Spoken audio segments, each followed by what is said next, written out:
Hi friends, welcome to Solar Mama's ABCs of Solar Energy, where we're breaking down solar power one letter at a time. I'm Solar Mama, and today's letter is V for volt. Volt is one of those words that gets tossed around when people talk about electricity, but not everyone knows what it really means. So let's take it step by step and make sense of it together. At its core, a volt measures the electrical pressure that pushes energy through a wire. Think of it as how strong that pushes in order to get the electricity moving. Imagine a hose. If the pressure inside is low, the water just trickles out.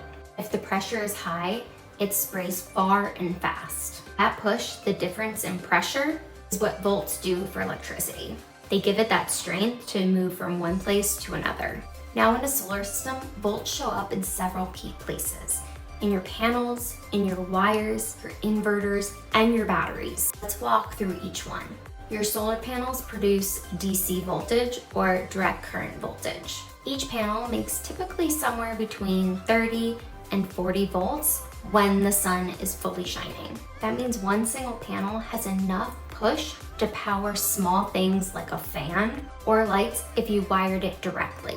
But to power your whole home, you need to connect multiple panels together. When you connect panels in a series, meaning one panel's positive wire connects to the next panel's negative wire. You add up the voltage. So 10 panels at 40 volts each would give you around 400 volts DC. That's how solar installers reach higher voltages needed to run your home efficiently. Why does higher voltage matter? Because electricity moves more efficiently when the voltage is higher. You can send the same amount of power with less current. That means thinner wires, less heat, and less energy loss. It's the same reason cities use high voltage power lines to move electricity long distances, because it wastes less energy on the way.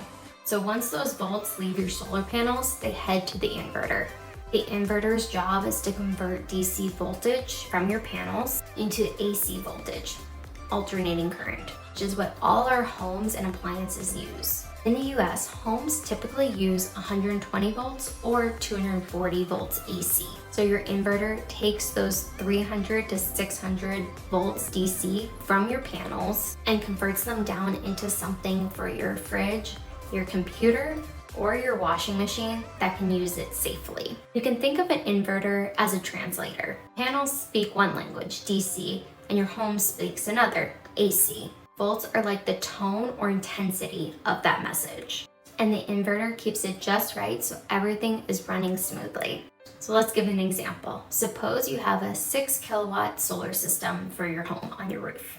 Each panel makes around 40 volts and 10 amps of current. 10 panels in a series makes 400 volts at 10 amps. Together, that's 4,000 watts or 4 kilowatts.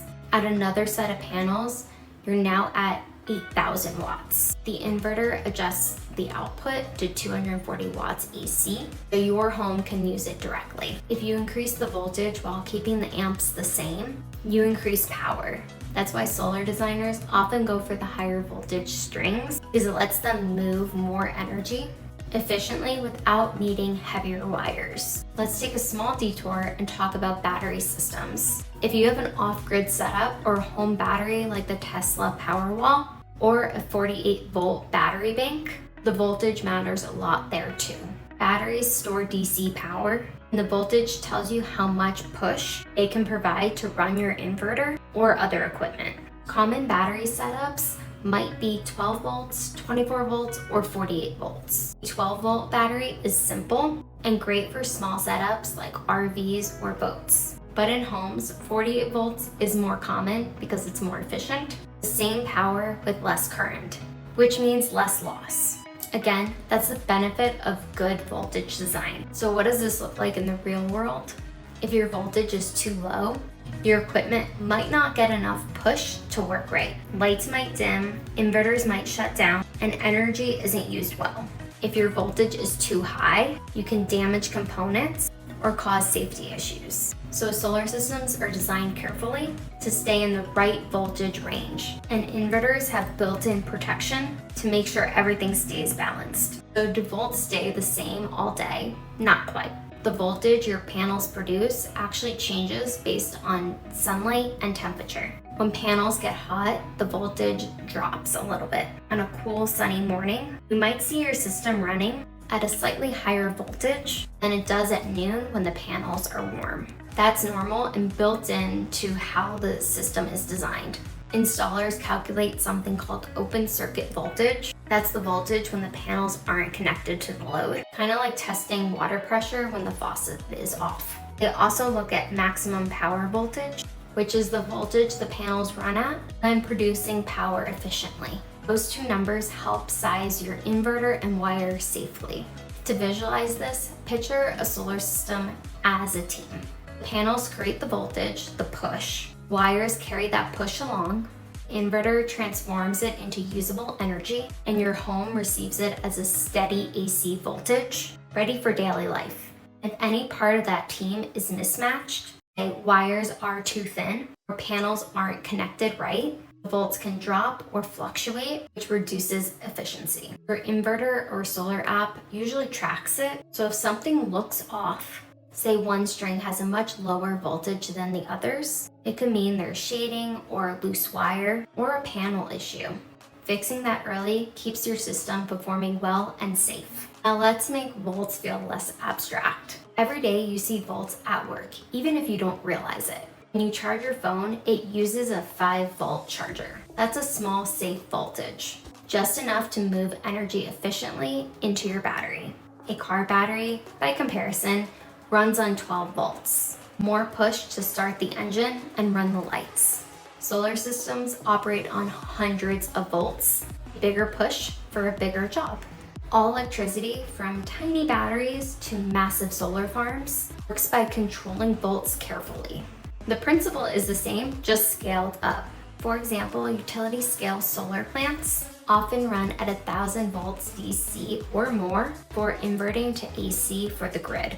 Higher voltage means lower losses over long cable runs. So the same idea that helps your phone charge efficiently also helps entire cities get clean energy. People get solar installed. Voltage design is one of the first things that engineers calculate. They look at how many panels can go into one series string without exceeding the inverter's voltage rating. Usually around 600 to 1,000 volts DC, and that's depending on the system. They're also designed for cold weather, because that's when the panel's voltage is the highest.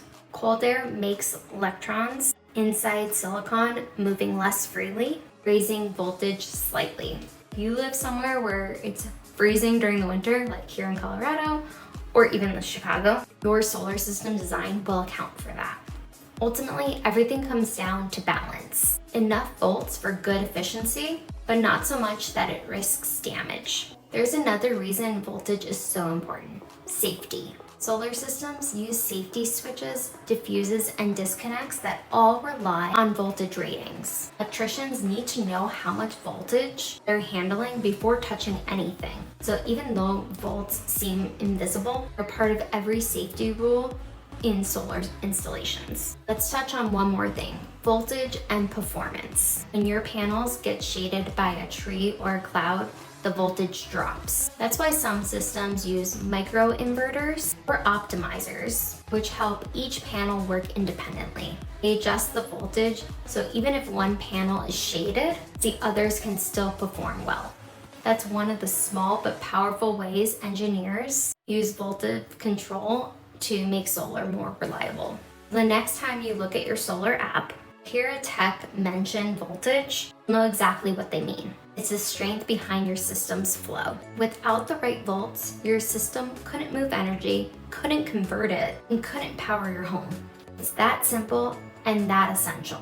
So that's V for volt, the invisible push that keeps your solar system alive and flowing every single day.